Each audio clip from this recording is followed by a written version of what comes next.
আম্মা জান আমেনা বলেন, ও জগতের মানুষ, ও জগতের মানুষ, শোনো শোনো শোনো। আমি আম্মা জান যখন ঘর থেকে বের হই, যখন পাথরের উপরে দাঁড়াই, পাথরগুলা আমি আমেনার সামনে নরম হইয়া যায়।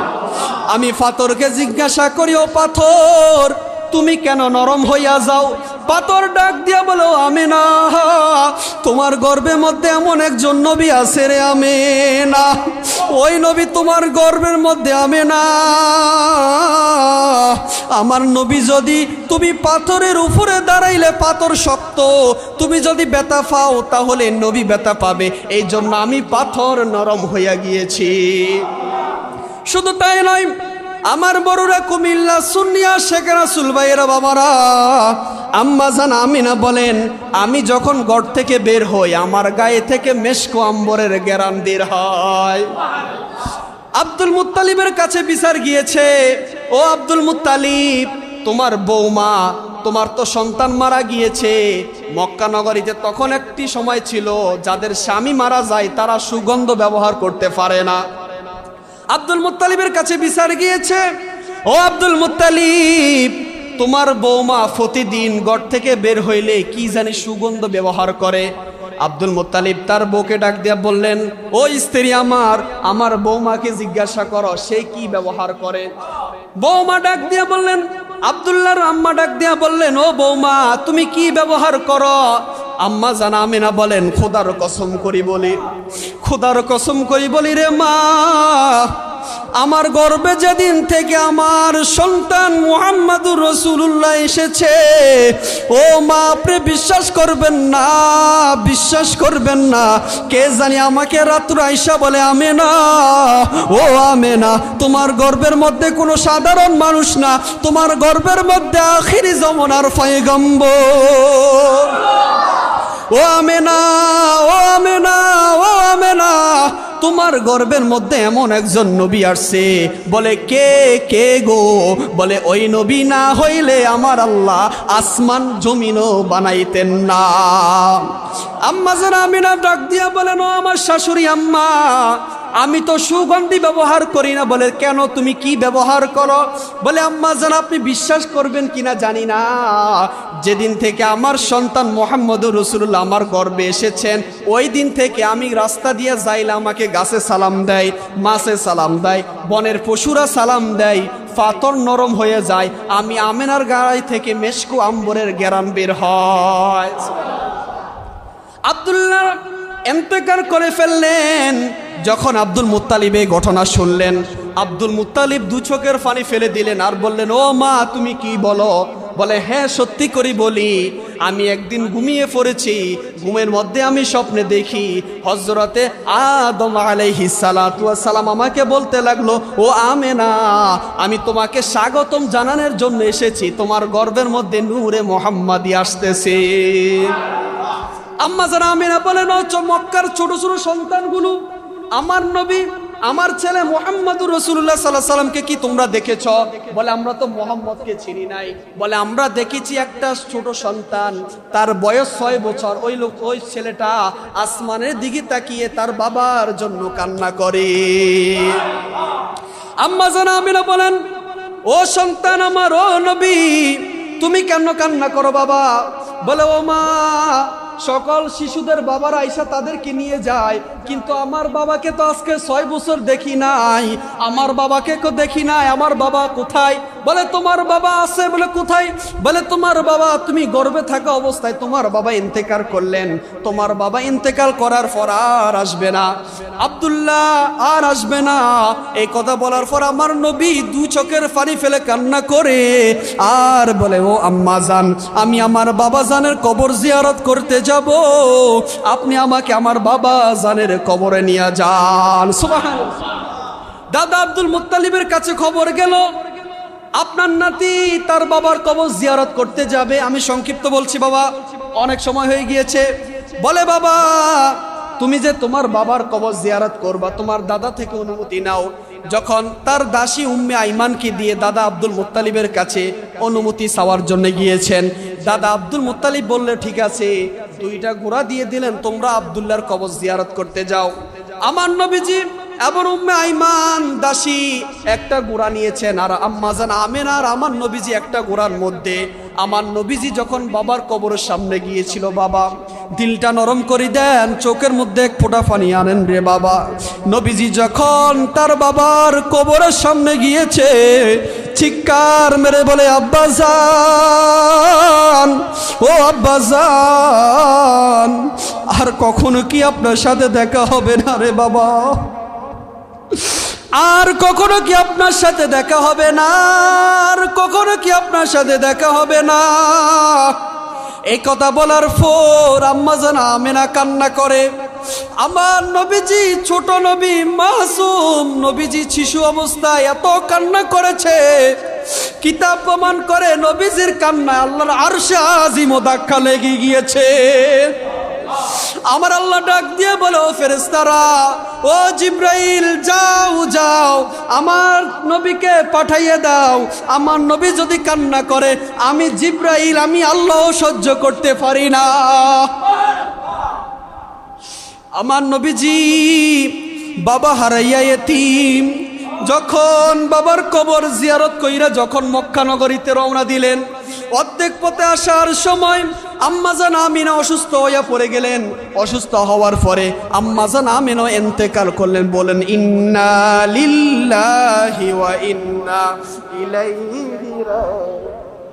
আম্মাজান আমিনা চলে গেলেন, নবীজির আব্বা নাই, আম্মা নাই, কেউ নাই, এতিম। আর আছে দাদা আব্দুল মুত্তালিব, আর আছে চাচা। আমার নবীজির যখন 8 বছর, দাদাও ইন্তেকাল করলেন। নবীজি এতিম, এতিম, এতিম, কে নবীকে লালন পালন করবে? মায়ার নবী প্রতিদিন বিকাল বেলা আসমানের দিকে তাকিয়ে আল্লাহকে বলে, ও আল্লাহ, কত সন্তানের বাবা তাদেরকে নিয়ে খেলা করে, আমার বাবা তো কখনো আমাকে নিয়ে খেলা করে নাই। এই কথা বলার পর আমার আল্লাহ আসমানের থেকে বলে, ও আমার নবী, আপনি টেনশন কইরেন না, কষ্টের পরে আসে সুখ। আপনি নবীকে এমন একটা মুজিজা দিয়েছে, আপনি নবী শুধু নবী নয়, আপনি নবী হলেন তামাম জাহান উল কায়নাতের নবী। দাদা আব্দুল মুত্তালিব ইন্তেকাল করলেন, আর আছে চাচা আবু তালেব। আমার নবীজির বয়স যখন আস্তে আস্তে বাড়তে লাগলো, মক্কা আবু জাহেল, উতবা, সাইবা সবাই বলল, মুহাম্মদুর রাসূলুল্লাহ সাল্লাল্লাহু আলাইহি সাল্লাম এমন একজন নবী। আমার নবীকে কোনো মানুষ খারাপ জানতো না তখন। নবীকে খারাপ জানতো যখন নবীজির নবুয়ত প্রাপ্তি 40 বছর পর আবু জাহেল আমার নবীর উপরে অনেক জুলুম নির্যাতন করেছেন। আমার নবীর বয়স যখন আস্তে আস্তে বাড়তে লাগলো, চাচা আবু তালেব বলে, মুহাম্মদকে কেউ যদি আঘাত করে, আমি আবু তালেব যতদিন বেঁচে থাকবো, যতদিন আমি আবু তালেব বেঁচে থাকবো, ততদিন আমার বাতিজাকে আঘাত লেগতে দিব না। আল্লাহু আকবার। চাচা আবু তালেব বলেন, আমি আবু তালিব যতদিন বেঁচে থাকবো, আমার বাতিজাকে যারা মারতে আসবে, যারা আমার বাতিজার সাথে শত্রুতামি করবে, আমি আবু তালেব তাদের সাথে একাই লড়াই করব, তারপর আমার বাতিজার কখনো কষ্ট হতে দিব না। আমার নবীজির বয়স যখন 14 বছর, চাচা আবু তালেব ব্যবসার জন্য সিরিয়ায় গেলেন। তখন ইহুদি একটা ফাদলি ছিল, আমার নবীকে দেখা বলে, উনি তো হলো আখিরি জামানার পয়গম্বর। সুবহানাল্লাহ। চাচা আবু তালেবকে বলে, ইনিকে বলে, ইনি আমার ছেলে। বলে, না না, তোমার ছেলে হতে পারে না। আল্লাহু আকবার। ইহুদি ফাদলি বলল, আমি কিতাব পড়লাম, তাওরাত পড়লাম, জাবুর পড়লাম, ইনজিল পড়লাম, সকল কিতাবের মধ্যে পড়লাম আখিরি জামানার একজন নবী আসবে, তার নাম হলো মুহাম্মদ ইবনে আব্দুল্লাহ, তার মার নাম হবে আমেনা, তার দাদার নাম হলো আব্দুল মুত্তালিব। ও আবু তালেব, তুমি সুন্দর করে বলো, সত্য করে বলো, ওই শিশু বাচ্চাটাকে। বলে, ও ইহুদি ফাদলি, তুমি যা বলেছো তা সত্যি, উনি হলেন আখিরি জামানার পয়গম্বর। সুবহানাল্লাহ। দেখছেন, ইহুদি ফাদলি বলল যে ইনি হলেন শেষ নবী। তো আবু তালেব বলে, ইনি আমার সন্তান। তো ইহুদি ফাদলি বলে, এটা তোমার সন্তান হতে পারে না, কারণ নবীর চেহারা দেখলে বোঝা যায় উনি নবী। বলো না সুবহানাল্লাহ। আল্লাহু আকবার। তো আবু তালেব প্রথম মিথ্যা কথা বললেন যে উনি আমার সন্তান। এখন যদি আপনার ভাতিজাকে নিয়ে আপনি দোকানে যান, কেউ যদি জিজ্ঞাসা করে যে এটাকে, বলবেন আমার ছেলে, দুষ্টামি করে বলবেন। তো আবু তালেব দুষ্টামি করে বললো এটা আমার সন্তান। তো ইহুদি ফাদলি বলল এটা তোমার সন্তান কশিন কালো হতে পারে না, এনার আব্বার নাম হলো মুহাম্মদ ইবনে আব্দুল্লাহ, বলুন না সুবহানাল্লাহ। ইহুদি ফাদলি বলল আমি কিতাবে পেয়েছি আখিরি জমানার যেই নবী আসবে উনি হবে এমন এক নবী, ওনার পিছনে আবু জাহেল সত্য দামি করবে, উতবা সাইবা সত্য দামি করবে। তুমি এদেরকে নিয়ে মক্কায় চলে যাও, একে ঘর থেকে বের করো না। আল্লাহ নবী রহমাতুল লিল আলামিনকে নিয়ে আবু তালেব তখন সিরিয়া থেকে চলে আসলে মক্কা নগরে। আমার নবীর বয়স যখন 25 বছর, আমার নবীর সাথে বিবাহ হয় আম্মাজান খাদিজার সাথে। সুবহানাল্লাহ। আম্মাজান খাদিজার নাম শুনছেন? আমাদের স্ত্রী তো স্ত্রী, আম্মাজান খাদিজা তো স্ত্রী। যদি আপনি ঘরের মধ্যে রাতের 12টা 1টা বাজে যান, আপনার স্ত্রী দরজা খুলতে চাইবে না, বলে এতক্ষণ যেখানে ছিলেন ওইখানে চলে যান। কিন্তু আমার নবীজি গারে সুরায়, আমার নবীজি যেখানে, আম্মাজান খাদিজাও সেইখানে। আমার নবীজি কত উপরে পাহাড়। আমার নবীজির আম্মাজান খাদিজা, আম্মাজান আয়েশা সিদ্দিকা রাদিয়াল্লাহু তাআলা আনহু বলেন, আম্মাজান আয়েশা বলেন খাদিজা নবীজির জন্য এত কষ্ট করেছেন। খাদিজা ইন্তেকাল করার পর নবীজি বলেন যখন খাদিজাকে দাফন করা হয় সকল সাহাবীরা তাদের বাসায় চলে আসলো, আর নবীজি বলেন যতক্ষণ পর্যন্ত খাদিজার কবরে 3টা প্রশ্নের উত্তর দেওয়া না হবে আমি নবীজি ততক্ষণ পর্যন্ত যাব না। বলুন না সুবহানাল্লাহ। কেমন ভালোবাসলেন। আর আজকে আমাদের ঘরের বিবিরা তো বিবি, ঠিক কিনা বলেন? রাতে 12টা 2টা 1টা বাজে যাইলে বলে দরজা খুলবো না, আছে না নাই? সবাই না, কিছু কিছু আছে। আম্মাজান খাদিজা বলেন আমার নবী যখন গারে সুরায় আমিও খাদিজা আমার নবীর সাথে সাথে যাই। আমার নবীজি যখন 40 বছর হয়ে যায় আমি খাদিজা, কিতাব প্রমাণ করে খাদিজা বলেন আমার নবীজি এমন অসহায় হয়ে পড়লেন, আবু জাহেল আমার নবীকে পাথর মারে, উতবা সাইবা নবীকে পাথর মারে। আমার নবীজি, আমি খাদিজার সামনে এসে কান্না করে, আমি খাদিজা নবীকে সান্ত্বনা দিয়া রাসূলুল্লাহ মক্কা নগরে যদি কোনো সাহাবী না থাকে আমি খাদিজা কাফেরদের সামনে দাঁড়াবো, তারপর আপনি নবীকে একটাও পাথরের আঘাত লাগতে দিব না। সুবহানাল্লাহ। নবীকে এমন ভালোবেসেছেন। আম্মাজান খাদিজা বলেন নবীকে এমন ভালোবেসেছেন খাদিজা, নবীজির গায়ের মধ্যে কখনো পাথরের আঘাত লাগতে দিব না, প্রয়োজন আমি খাদিজার গায়ের মধ্যে পাথরের আঘাত লাগবে। দেখেন আমার নবীজি যখন খাদিজা ইন্তেকাল করবেন, ইন্তেকালের আগে আম্মাজান খাদিজা নবীজিকে 3টা ওসিয়ত করলেন। কয়টা? 3টা। আম্মাজান খাদিজা ওসিয়ত করলেন ইয়া রাসূলুল্লাহ আমি যদি ইন্তেকাল করি 1 নম্বর ওসিয়ত আপনি আপনার গায়ের জুব্বা দিয়ে আমাকে দাফন কাফন করবেন। সুবহানাল্লাহ। 2 নম্বর ওসিয়ত ইয়া রাসূলুল্লাহ আমি যখন ইন্তেকাল করব সকল সাহাবীরা যখন চলে আসবে ইয়া রাসূলুল্লাহ ইয়া হাবিবাল্লাহ আপনি তখনও আসবেন না, কারণ আপনি আমার কবরের মধ্যে 3টা জবাব না দেওয়া ছাড়া আপনি কখনো বাড়িতে ফিরবেন না। সুবহানাল্লাহ।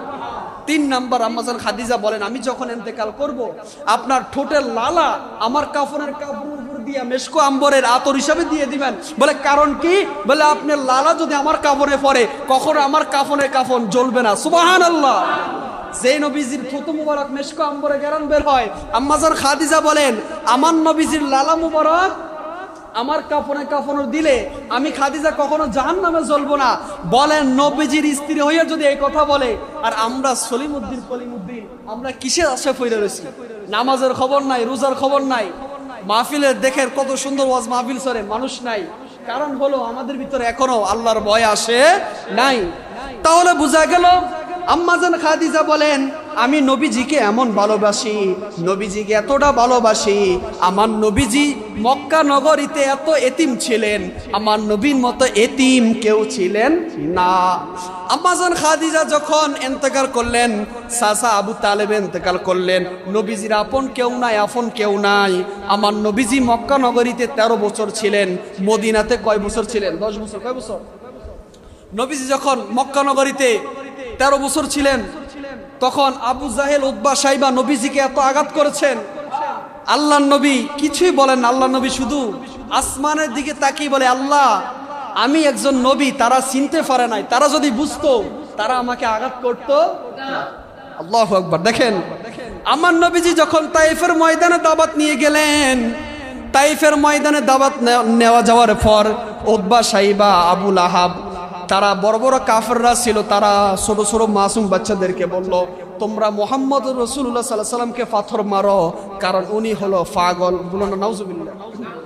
আমার নবীকে এমন পাথর মারছেন, নবীজির দান মোবারক শহীদ হইয়া রক্ত থেকে, আপনার শরীর থেকে রক্তগুলা যখন মাটিতে পড়ে, আল্লাহ বলে, জিব্রাইল তুমি তাড়াতাড়ি চলে যাও, বন্ধুর রক্ত যদি মাটিতে পড়ে আমি দুনিয়ার বুকে আর ফসল দিব না। আল্লাহু আকবার।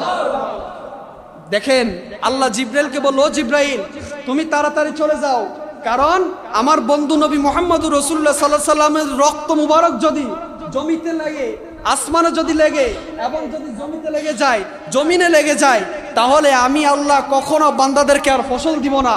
তাহলে কিতাব প্রমাণ করে যেই নবীজির রক্ত মুবারক জমিনে ফললে ফসল হয় না, ওই নবীকে আমাদের মতো বলেন? যারা বলে তারা কি মুসলমান হতে পারে?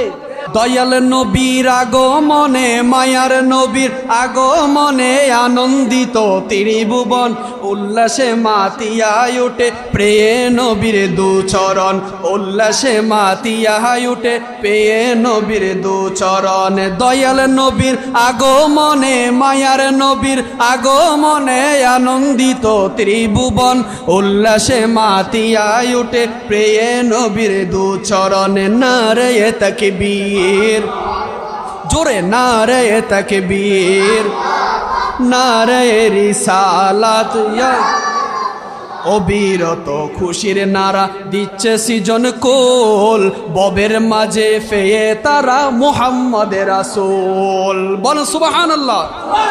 অবিরত খুশির নারা দিচ্ছে সৃজন কোল, ববের মাঝে ফেয়ে তারা মুহাম্মদের রাসূল।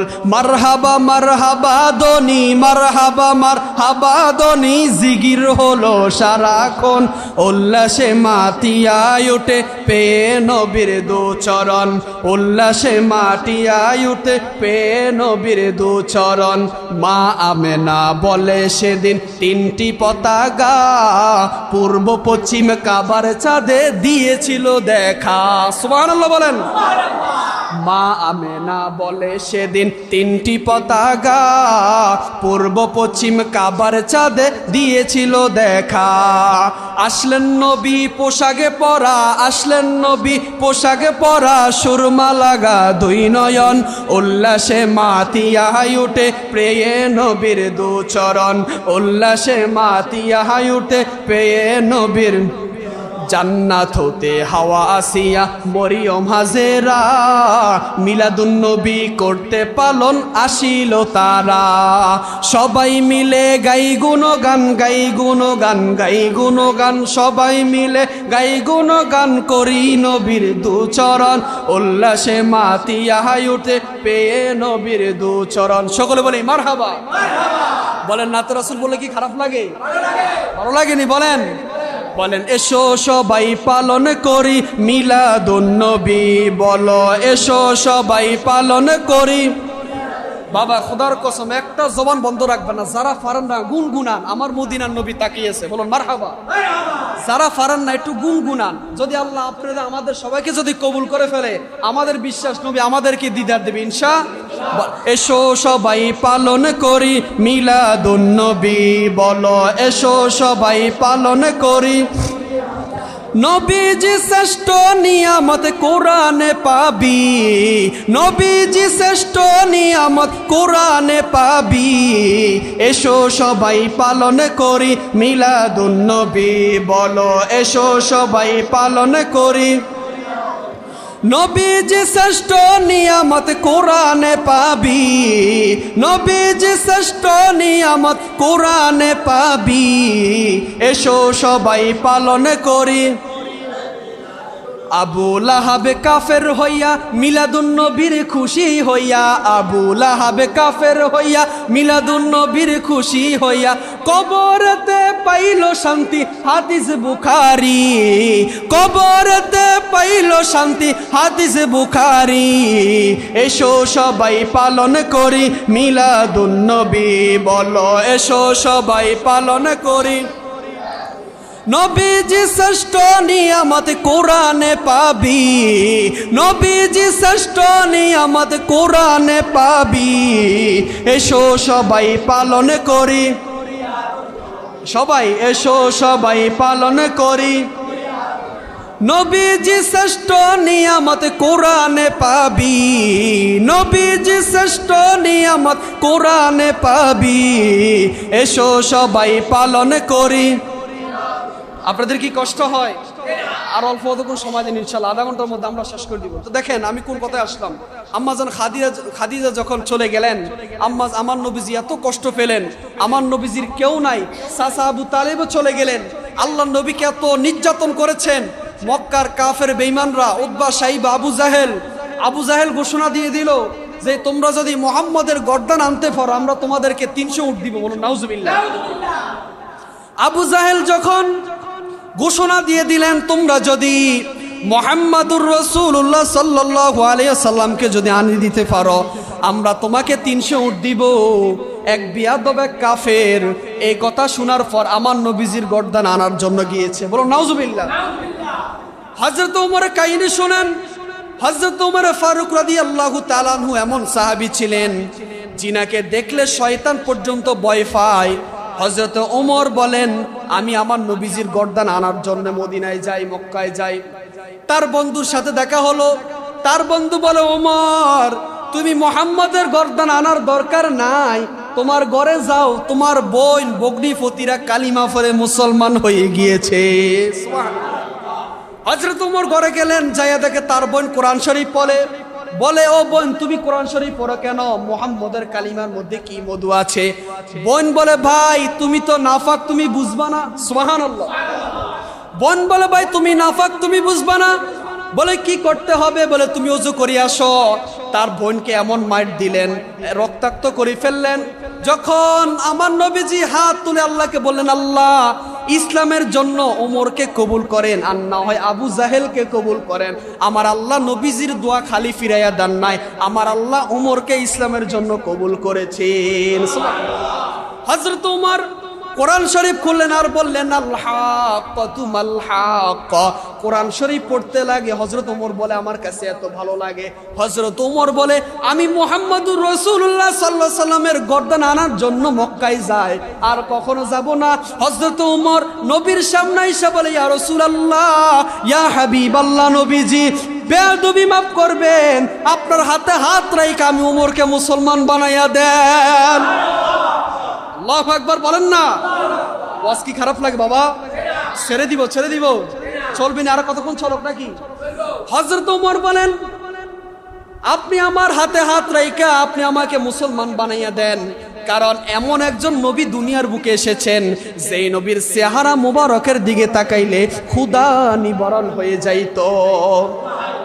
শুধু তাই নয়, আমার বড়ুরা সুন্নি মুসলমান ভাইরা শুনেন, আল্লাহ নবী রাহমাতুল লিল আলামিন, আল্লাহ রাব্বুল আলামিন মুমিনের জন্য রহমত হিসেবে পাঠাইছেন। দেখবেন কিছু আশেক রাসূল আছে নবীজির নাম শুনলে তারা পাগল হয়ে যায়। নবীজির 63 বছরের কষ্টের জীবনী শুনলে তারা কান্না ধরে রাখতে পারে নাই। আবার যখন ঈদে মিলাদুন নবী আসে তারা পাগল হয়ে যায়। আবার কিছু মুসলমান আছে, দাড়িও আছে, টুপিও আছে, তারা মিলাদুন নবীর মাস আসলে তাদের মুখ বেজার হয়ে যায়।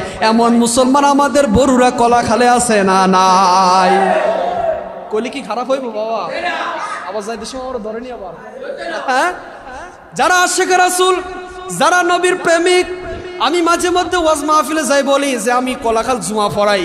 যখন ওয়াজ করে আশিক রাসূলের যারা সুবহানাল্লাহ বলে তাদের চেহারার দিকে তাকাইলে বোঝা যায় তারা নবীর প্রেমিক, তারা আশিক রাসূল। মারহাবা বলেন, মারহাবা। যারা নবীর প্রেমিক, যারা আশিক রাসূল, তাদের চেহারার দিকে তাকাইলে বোঝা যায় এই লোকটা নবীর প্রেমিক। কলাখাল মানুষের টাকা পয়সা নাই, অনেক গরিব আমি জানি, তারপর তারা মিলাদুন নবীর মাহফিলে দান করে, তারা কোনো অনুষ্ঠান বাদ রাখে না। এটাই আশিক রাসূল পরিচয়, এরাই হলো মুমিন। কথা বলুন ঠিক কিনা? আল্লাহ বলেন লা ইউমিনু আহাদুকুম হাত্তা আকুনা হাব্বা ইলাইহি মিন ওয়ালিদিহি ওয়া ওয়ালাদিহি ওয়ান নাসি আজমাইন। ও বন্ধু আমার, তাদেরকে বলে দেন তারা যদি আপনি নবীর সুন্নতকে ভালোবাসে তারা আমি নবীকে ভালোবাসলো, তারা আমি নবীকে ভালোবাসলে তারা আমি নবীর সাথে একই জান্নাতে থাকবে। এখন নবীর সুন্নত হলো দাড়ি, নবীর সুন্নত হলো পাঞ্জাবি, নবীর সুন্নত হলো নামাজ রোজা। নাকি নামাজ পড়া কি ফরজ? নামাজ পড়া কি? এখন কিছু মানুষ আছে নবীকে গালি দেয়। নবীকে গালি দেয় কিভাবে? যে আমার নবীজি মিলাদুন নবী করে নাই। তো আল্লাহ কোরআনে কয় কুল বিফাদলিল্লাহি ওয়া বিরহমাতিহি ফাবিযালিকা ফালইফরাহু। বন্ধু আমার, আপনার উম্মতদেরকে জানিয়ে দেন, তারা যদি আমি আল্লাহর পক্ষ হতে রহমত পায় এবং ফজল পায়, তারা যেন মিলাদুন নবী করে। আমরা আশেকে রাসূলুল্লাহ এই জন্য মিলাদুন নবী পালন করি, কারণ আবু লাহাব নবীজির জন্মদিন পালন কইরা খুশি হইয়া জান্নাত পেয়ে গেছে যে একদিন। তাহলে আমাদের বিশ্বাস হলো আবু লাহাব যদি সপ্তাহে একদিন কবরে আযাব মাফ হয়ে যায়, আমাদের কলাখালের মানুষদের আশা ভরসা আছে আমরা নবীর মিলাদুন নবী পালন করার কারণে আমাদের কবরে শান্তি আসবে নাকি? আসবে নি? তাহলে বোঝা গেল যারা নবীর আশেক, যারা নবীকে ভালোবাসে, যারা নবীর প্রেমে রঙিন হয়ে যায়, তারা কখনো লাল চক্ষুকে ভয় পায় না। যারা নবীর আশেক, টাকা পয়সা নাও থাকতে পারে, কিন্তু তারা কখনো নবীজিকে ছাড়তে পারে। কারণ দেখবেন মুহররম মাস আসলে, মিলাদুন নবীর মাস আসলে দেখবেন অনেক ভাইরা বলবে যে সুন্নিরা নবী নবী করে কি নাই? আছে না নাই? আপনি যখন মারা যাবেন কবরে নামাইলে কি পড়তে হয় কেউ জানেন? যখন মাটি দেয় তখন কি পড়তে হয়? মিনহা খলাকনাকুম।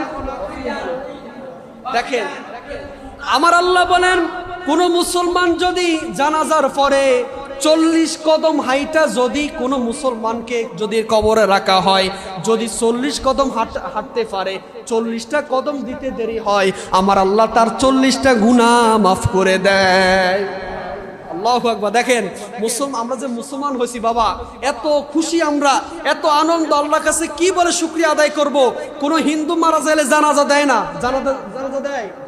হিন্দু মারা যাইলে জানাজা দেয় না, খ্রিস্টান মারা যাইলে জানাজা দেয় না, কাফের মারা যাইলে জানাজা দেয় না, মুসলমান মারা যাইলে জানাজা দেয়। মুসলমান মারা যাইলে মিলাদের আয়োজন করা হয়, মুসলমানের ঘরে মিলাদের আয়োজন করা হয়, হিন্দুর ঘরে মিলাদের আয়োজন করা হয় না।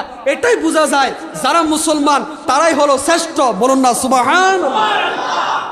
আমার আল্লাহ বলেন, ওয়ামা খালাকাতুল জিন্না ওয়াল ইনসা ইল্লা লিয়াবুদুন।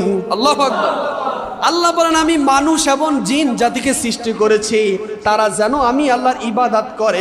বলুন আমরা সবাই ইবাদত করি কার? আমরা সবাই নামাজ পড়ি কার? আমরা সবাই রোজা পালন করি কার জন্য? আল্লাহ বলেন, কুল ইন্না সলাতি ওয়া নুসুকি ওয়া মাহইয়ায়া ওয়া মামাতি লিল্লাহি রাব্বিল আলামিন। প্রত্যেকে জবান বড় করি বলুন না সুবহানাল্লাহ। আল্লাহ বলে, বান্দা নামাজ রোজা হজ যাকাত সবকিছু কার জন্য? দুনিয়ার বুকে আপনার সন্তান হলে আপনি সফল, দুনিয়ার বুকে 10 তলা বিল্ডিং করলে আপনি সফল।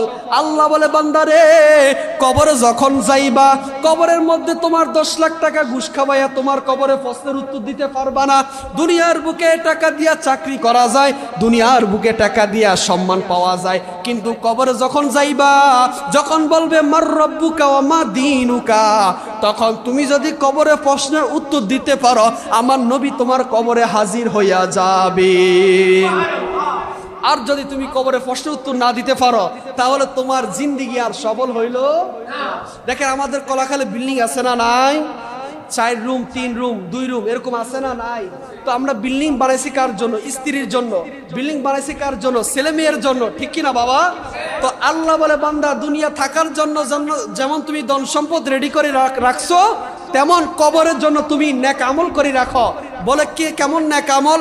বান্দা তুমি রোজা রাখো, নামাজ পড়ো, বান্দা তুমি সুদ খাইও না, বান্দা তুমি ঘুষ খাইও না, বান্দা তুমি অন্যের হক খাইও না। এটা ভিতরে যদি তুমি থাকতে পারো তাহলে তুমি সফল। যেমন ভাবে আমরা চট্টগ্রাম ঢাকা যখন সফর করতে যাই, 1 সপ্তাহের জন্য যাই, আমাদের পোশাক জামা কাপড় নিয়ে যাই না থাকার জন্য। তো বান্দা আল্লাহ বলে, বান্দা চট্টগ্রাম যাইলে 1 সপ্তাহের জন্য যেমন জামা কাপড় নিয়ে যাও, খাবার নিয়ে যাও, বান্দা কবরে তো আসবা, কবরের জন্য সামান নিয়ে আসো। ওই সামান দুনিয়ার সামান নয়, ওই সামান হলো তোমার নামাজ। সুবহানাল্লাহ। এভাবে কেউ ওয়াজ করে শোনাবে? বলেন এইভাবে বুঝায়, তারপর যদি নামাজ না পড়েন তাহলে করার কিছুই নাই। আমার বিশ্বাস কলাখালের মা বোনের অনেক ভালো, ঠিক কিনা বলেন? এখানে এমন কেউ আসেনি যে বউকে মারেন? আসেননি? আছেন, মাঝেও দুই একজন আছে। তো কেউ বউকে মারবে না, কারণ স্ত্রী হলো আপনার জন্য নিয়ামত। স্বামীর জন্য বিবি নিয়ামত, বিবির জন্য স্বামী নিয়ামত। কখনো স্ত্রীর গায়ে হাত তুলবেন না, কারণ মহিলার অনেক নরম মানুষ। আল্লাহ নবী কখনো স্ত্রীদেরকে ধমক দেন নাই, বিবিদেরকে ধমক দেন না। আম্মা জান ফাতেমা বলেন, ইয়া রাসূলুল্লাহ, আমার স্বামী মাওলায়ে আলী, তার তো টাকা পয়সা নাই, ধন সম্পদ নাই। আমার নবী বলেন, আমি টাকা পয়সা ধন সম্পদওয়ালা লোকের সাথে তোমাকে বিবাহ দিই নাই, আমি দেখেছি তার ভিতরে আল্লাহর ভয় আছে কিনা। সুবহানাল্লাহ। মাওলা দুনিয়ার বুকে এমন একজন মানুষকে আল্লাহ খানে কাবার মধ্যে, কাবা ঘরের মধ্যে জন্ম দিয়েছেন, উনি হলেন শেরে খুদা মাওলায়ে আলী। বলুন না সুবহানাল্লাহ। আমার নবী বলেন, আমি হলাম এলেমের শহর, সেই শহরের দরজা হলো আমার মাওলায়ে আলী। বলুন না সুবহানাল্লাহ। মাওলায়ে আলীকে যখন কাফেররা দেখতো এমন ভয় পাইতো, মাওলায়ে আলীকে যখন কাফের দেখতো কাফেররা সামনে যাইতো না। মাওলায়ে আলী ছিলেন এমন একজন আলী, যে আলীকে দেখলে কাফেররা ভয় পাইতো, যে আলীকে দেখলে সকল মানুষ ভয় পাইতো। তাহলে বুঝে গেছে, যদি ভিতরে ঈমান থাকে তাহলে শয়তানও দেখলে ঈমানদারকে ভয় পায়। তাহলে বুঝা গেল নবীজির আগমন আসলে, নবীজির আগমনের মাস আসলে যারা আশিকে রাসূল, যারা ঈমানদার, তারা খুশি হয়। যেহেতু কালকে আমাদের জুমা, তা কালকে আবার আলোচনা হবে, তো আমি সংক্ষিপ্তভাবে বলি। দেখেন, আম্মা জান আয়েশা বলেন, আমার নবীজি এমন নবী ছিলেন, আমি আয়েশা একদিন সুই দিয়া আমি কাপড় চোপড় সিলাইতেছিলাম, আমার হাত থেকে সুইটা পড়ে গেল, আমি আর পাইলাম না। এমন সময় আমার নবীজি আমার ঘরে আসলেন। আমার ঘরে আসার সাথে সাথে নবীজির চেহারা মুবারকের আলোতে আমার সুইটা দেখতে পেলাম। সুবহানাল্লাহ।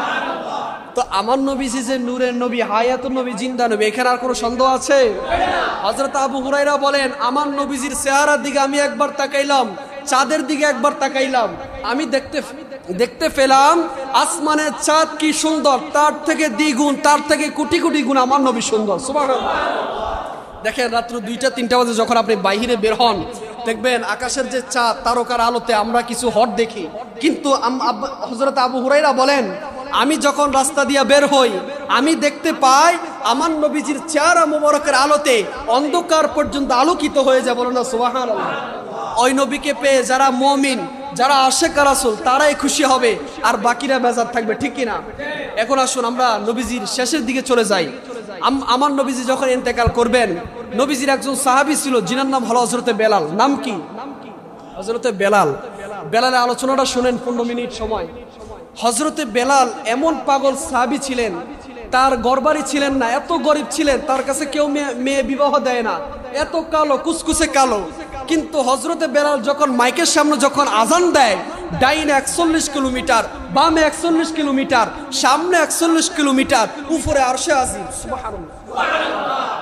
আমাদের মুয়াজ্জিন গুলা যখন আজান দেয়, যদি 100 গা মাইক লাগান, হাইস্টে কত দূর যাবে? 10 কিলো 20 কিলো। আর 2টা মাইক লাগালে 1 কিলো যায় না। কিন্তু হযরতে বেলাল, তখন তো মাইক ছিল না, হযরতে বেলাল যখন আশহাদু আন্না মুহাম্মাদুর রাসূলুল্লাহ বলতো, মক্কা নগরে যারা নবীর আশিক সাহাবীরা ছিল, তারা কান্নার রুল পড়ে গেল। হায়রে, হযরতে বেলাল যখন নবীর নাম নিত, এত মধুর কণ্ঠ, এত সুন্দর কণ্ঠ, হযরতে বেলাল আজান দিত, ডাইনে 41 কিলোমিটার চলে যাইতো। যেদিন হযরতে বেলাল আজান না দিত, ওই দিন সুবহে সাদিকও হইতো না। সুবহানাল্লাহ। আমার নবীজি জান্নাতে গেলেন, আমার নবীজি জান্নাতে যাইয়া একজন মানুষের হাঁটার আওয়াজ শুনতে পেলেন। জিব্রাইলকে বললেন, ভাই জিব্রাইল, আমি যে জান্নাতে আসছি, জান্নাতে একজন মানুষের হাঁটার আওয়াজ শুনতে পাই, ওই মানুষটাকে? বলে, ইয়া রাসূলুল্লাহ, ইয়া হাবিবাল্লাহ, এই লোক কোনো সাধারণ লোক না, এই লোক হলো আপনার বেলাল। বলুন না সুবহানাল্লাহ। তো বেলালের মতো আমাদের ঈমানকে মজবুত করতে হবে না ইনশাআল্লাহ? দেখেন বন্ধুগণ আমার, হযরতে বেলালে হাবশী রাদিয়াল্লাহু তাআলা আনহু কেমন সাহাবী ছিলেন। আমার নবীজি ইন্তেকাল করলেন, ইন্তেকালের পর হযরতে বেলাল ব্যথায় ব্যথিত হইয়া দামেস্কের দিকে চলে গেলেন। 6 মাস হয়ে গেল হযরতে বেলাল মদিনায় আসেন না। আমার নবী রাহমাতুল লিল আলামিন বেলালকে স্বপ্ন দেখায়, ও বেলাল, তুমি কি আমি নবীকে ভুইলা গেছো? হযরতে বেলাল বলেন, লাব্বাইকা ইয়া রাসূলুল্লাহ, আমি আপনাকে ভুলি নাই। যদি আমি মসজিদে নববীতে থাকি, আমি যদি আজান দিই, যদি আপনি নবী যদি ইমামতি না করেন, আমি বেলাল সহ্য করতে পারবো না। হে আমার সুন্নি ভাইরা, আশিক রাসূল ভাইরা, শুনেন, আমার নবী স্বপ্নে দেখায়, ও বেলাল, তুমি কেন মদিনায় থেকে চলে গেছো? সকল সাহাবীদের কণ্ঠেরা সালাম শুনি, সকল সাহাবীরা আমার রওজার সামনে আইসা আসসালাতু ওয়াসসালামু আলাইকা ইয়া রাসূলুল্লাহ বলে, কিন্তু তোমার মুখের সালাম আমি শুনি না, তুমি কি আমার সাথে রাগ করেছ? হযরতে বেলাল স্বপ্ন দেখার পর হাউ মাউ করে চিৎকার করে কান্না করে পরের দিন দামেস্কে থেকে হাইটা হাইটা মদিনাতুল মুনাওয়ারা চলে আসলেন। আসার পর সকল সাহাবীরা বলতে লাগলেন, হযরতে বেলাল আসছে, মনে হয় আমার নবী আসছে। সুবহানাল্লাহ। হযরতে বেলাল যখন নবীজির রওজার সামনে যাইয়া আসসালাতু ওয়াসসালামু আলাইকা ইয়া রাসূলুল্লাহ বলে, আর সকল সাহাবীরা বলে, ও আশিক রাসূলেরা রে, সকল সাহাবীরা বলে, যেহেতু বেলাল আসছে, যেহেতু মুয়াজ্জিন আসছে, মনে হয় আমার নবীও আসবে। আল্লাহু আকবার। সকল সাহাবীরা, আবু বকর এমন সাহাবী ছিলেন, ওমর, যে ওমরকে দেখলে ইবলিস পর্যন্ত ভয় পাইতো, ওই ওমর কান্না করতে করতে মদিনায় বাসায় দিলেন। আর ওমর বললেন, যে ব্যক্তি বলবো আমার নবী মারা গেছে তার গর্দন আমি কেটে ফেলবো। বলুন না সুবহানাল্লাহ। বলে আমার নবী মরে নাই, আমার নবী জিন্দা। বলে কেন? বলে আমার নবী দুনিয়াতে নাই, তারপর নবী রওজা থেকে কলাকাল মুসলমানেরা কি করে আমার নবী স্বয়ং নিজে শুনতে পায়, নিজে দেখতে পায়। বলুন সুবহানাল্লাহ। হযরতে বেলাল বলেন, ও সাহাবীরা, আমি মদিনায় থাকতে আসি নাই, আমার নবীজি আমাকে স্বপ্ন দেখাইছে। ও বেলাল, তুমি কেন আসো না? আমি এই জন্য নবীর রওজার সামনে আইসা আসসালাতু ওয়াসসালামু আলাইকা ইয়া রাসূলুল্লাহ বলতে আসলাম। এই কথা বলার পর ইমাম হাসান হুসাইন আসলো আর বলল, ও বেলাল, তুমি একটু আজান দাও, একটু আজান দাও, তুমি আজান দিলে মনে হয় আমার নানা আসবে। ইমাম হাসান হুসাইন যখন বেলালের হাত বাড়াই ধরলেন, বেলাল চোখের পানি ছেড়ে বললেন, ও নাতিরা রে, তোমরা যখন আমার নবীর কাছে আবদার করতা, আমার নবী কখনো তোমার আবদার ফেলতো না। আমি বেলাল যদি তোমার কথা মতো যদি আজান না দিই, হাসরের ময়দানে আমি বেলালের কি অবস্থা হবে? হযরতে বেলাল যখন মিম্বরে দাঁড়িয়ে গেলেন, যখন আশহাদু আন্না মুহাম্মাদুর রাসূলুল্লাহ বললেন, বেলাল চিৎকার মেরে অজ্ঞান হয়ে পড়ে গেলেন। সকল সাহাবীরা আসলেন, আয়েশা বলো, বেলাল তুমি কেন অজ্ঞান হয়ে পড়ে গেলা? হযরতে বেলাল ডাক দিয়া বলো, সাহাবীরা রে, আমি যখন আশহাদু আন্না মুহাম্মাদুর রাসূলুল্লাহ বলতাম, আমি আমার নবীকে সরাসরি মিম্বরে দেখতে পেতাম। ও সাহাবীরা শোনো শোনো শোনো, আমি যখন মিম্বরে দাঁড়িয়ে আশহাদু আন্না মুহাম্মাদুর রাসূলুল্লাহ বলতাম, আমি যখন ডাইনে তাকাইতাম, আমি দেখতাম আমার নবীজি সামনে বসা। আজকে আশহাদু আন্না মুহাম্মাদুর রাসূলুল্লাহ বলেছি, আমার নবীকে দেখি নাই, দেখি নাই, এই জন্য আমি বেলাল সহ্য করতে পারি নাই। ডাইন হাত তুলে বলেন, ইয়া রাসূলুল্লাহ। এই কথা বলার পর হযরতে বেলাল অজ্ঞান হয়ে পড়ে গেল।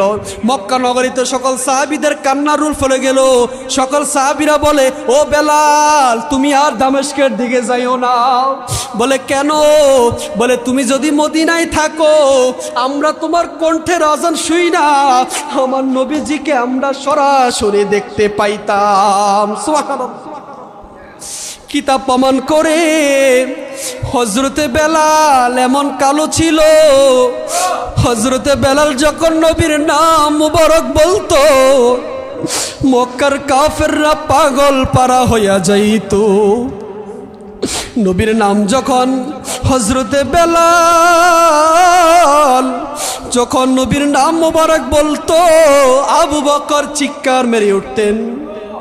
নবীর নাম মুবারক যখন ওমর শুনতো, এত গরম সাহাবী যখন ওমর শুনতো, চিৎকার মেরে উঠতেন আর বলতেন, যতদিন পর্যন্ত আমার নবী না আসবে, ততদিন পর্যন্ত আমি বেলাল আর আসবো না। আল্লাহু আকবার। সকল সাহাবীরা কান্নার রোল পড়ে গেল আর বলতে লাগলো, বেলাল তুমি আর কখনো দামেস্কের দিকে যাইও না, তুমি যদি মদিনায় থাকো তাহলে আমরা সবাই তোমার কণ্ঠের আজান শুই না, নবীজির কথা স্মরণ রাখবো। সুবহানাল্লাহ। বেলাল চিৎকার মেরে ব্যথায় ব্যথিত হইয়া গেল। বেলাল ডাক দিয়া বলো, আশেক রাসূলের আরে ও আবু বকর, তুমি কি আমাকে নবীকে আইনা দিতে পারবানি? যদি তুমি আমাকে নবীকে আইনা দিতে পারো, আমি আর কখনো দামেস্কের দিকে যাব না। আবু বকর কান্না করতে করতে আবু বকর অজ্ঞান হয়ে গেল। তার মানে বোঝা গেল সাহাবীরা যেমন নবীকে ভালোবেসেছে, আমরা আশেকে রাসূল যদি নবীকে এমন ভাবে ভালোবাসি, আমাদেরকে আমার নবী হাসর ময়দানে সুপারিশ করবে, ঠিক কি না? বলেন মদিনা মদিনা আশেক ও মুমিনের, বলেন মদিনা মদিনা। ও ভাই দিদার চেয়ে কাঁদো তোমরা, দিদার চেয়ে। একটা জবানও বন্ধ রাখবে না, একটা জবানও বন্ধ রাখবে না, সবাই দিদার চেয়ে কাঁদো তোমরা, দিদার চেয়ে। হও না নবীর দিওয়ানা, মদিনা মদিনা আশেক ও মুমিনের। না বলো না মদিনা মদিনা আশেক ও মুমিনের। ভাইজান নবীর শ্রেষ্ঠ সাহাবী হযরত আবু বকর সিদ্দিকী, ভালোবেসে শুইল পাশে, ভালোবেসে। যাইয়া দেখো মদিনা মদিনা মদিনা, মাশাআল্লাহ। কানা বলো না মদিনা। ভাইজানে জালালউদ্দিন সুয়ুতি ৭৫ মারে দেখলো নবী, এতবার দেখিয়া নবী, এতবার তিফতি তাহার মিটে না, মদিনা মদিনা আশেক ও মুমিন। বলেন মদিনা মদিনা আশেক, বলেন মদিনা মদিনা। বলেন সাদে মিঠে না রওজা দেখে, রওজা দেখে, রওজা দেখে, সাদে মিঠে না রওজা দেখে, রওজা দেখে, রওজা দেখে। কি উপমা দিব আমি তোমার কাছে, সাদে মিঠে না রওজা দেখে, রওজা দেখে, রওজা দেখে। বলেন যারা নবীর রওজায় গেছেন, নবীর রওজা দেখলে বারবার দেখতে মন চায় না? আমরা এখানে যারা যাই নাই সবাই একটা ওয়াদা দিতে পারবেন ইনশাআল্লাহ, জীবনে যতদিন বেঁচে থাকবো আল্লাহ আমাদের প্রত্যেককে যেন মদিনায় যাওয়ার তৌফিক দান করে। সকলে বলেন আমিন, হাত তুলে বলেন না। আল্লাহ আমাদের সকলে কবুল করবে ইনশাআল্লাহ। আর দুইটা নাতে রাসূল বলে আমি শেষ করে দিব, সবাই আমার সাথে বলবেন নি। বলে নূর নবীর আগমনে খুশির জোয়ার উঠেছে, নূর নবীর আগমনে কুল্লে আলম লুটে পড়ে, কুল্লে আলম লুটে পড়ে যাহার চরণ তলেতে, নূর নবীর আগমনে খুশির জোয়ার উঠেছে, নূর নবীর আগমনে খুশির জোয়ার। আব্দুল্লাহরি পেশানিতে যেই নূর জর জর করেছে, সেই নূরেরই জলকে ছোঁয়া মা আমেনার রেহেমে। আব্দুল্লাহরি পেশানিতে যেই নূর জল জল করেছে, সেই নূরেরই জলকে ছোঁয়া মা আমেনার রেহেমে। সেই নূর খানা সেজদায় পড়ে, সেই নূর খানা উম্মত বলে কেঁদেছে, নূর নবীর আগমনে খুশির জোয়ার উঠেছে, নূর নবীর আগমনে খুশির জোয়ার। আজকে খুশির ঢল নেমেছে নূর নবীর প্রেমেতে, দল বেঁধে আজ পাল তুলেছে নবী প্রেমের বাগানে। আজকে খুশির ঢল নেমেছে নবীর প্রেমের বাগানে, দল বেঁধে আজ পাল তুলেছে নবীর প্রেমের বাগানে। মোদের জীবন বিলিয়ে দিব, মোদের জীবন সবাই একসাথে, মোদের জীবন বিলিয়ে দেব মায়ার নবীর প্রেমেতে, দয়াল নবীর আগমনে আনন্দিত ত্রিভুবন, মায়ার নবীর আগমনে খুশির জোয়ার উঠেছে, দয়াল নবীর আগমনে খুশির জোয়ার।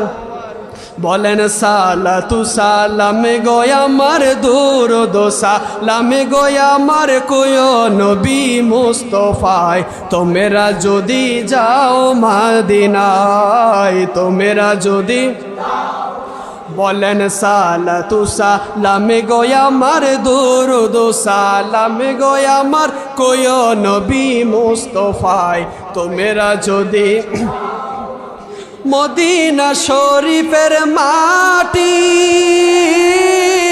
আমার চোখে বুকে মুখে মাখিও, বলেন মদিনা শরীফের মাটি আমার চোখে মুখে বুকে মাখিও, এমন পবিত্র মাটির রওয়া যায়, তোমরা যদি যাও। আশিক রাসূল ভাইরা ফানা হন, বলেন সালাতু সালামে গোয়া আমার দুরুদ সালামে গোয়া আমার কোয় নবী মুস্তফায়, তোমরা যদি যাও মদিনা শরীফের মাঝে নূরের একটি বাগান আছে, ও সেই বাগানে খুতবা দিতেন, সেই বাগানে খুতবা দিতেন মুহাম্মদে মুস্তফা, তোমরা যদি যাও মদিনায়, তোমরা যদি, সবাই সালাতু সালামে গোয়া আমার দুরুদ সালামে গোয়া আমার কোয় নবী মুস্তফায়, তোমরা যদি যাও।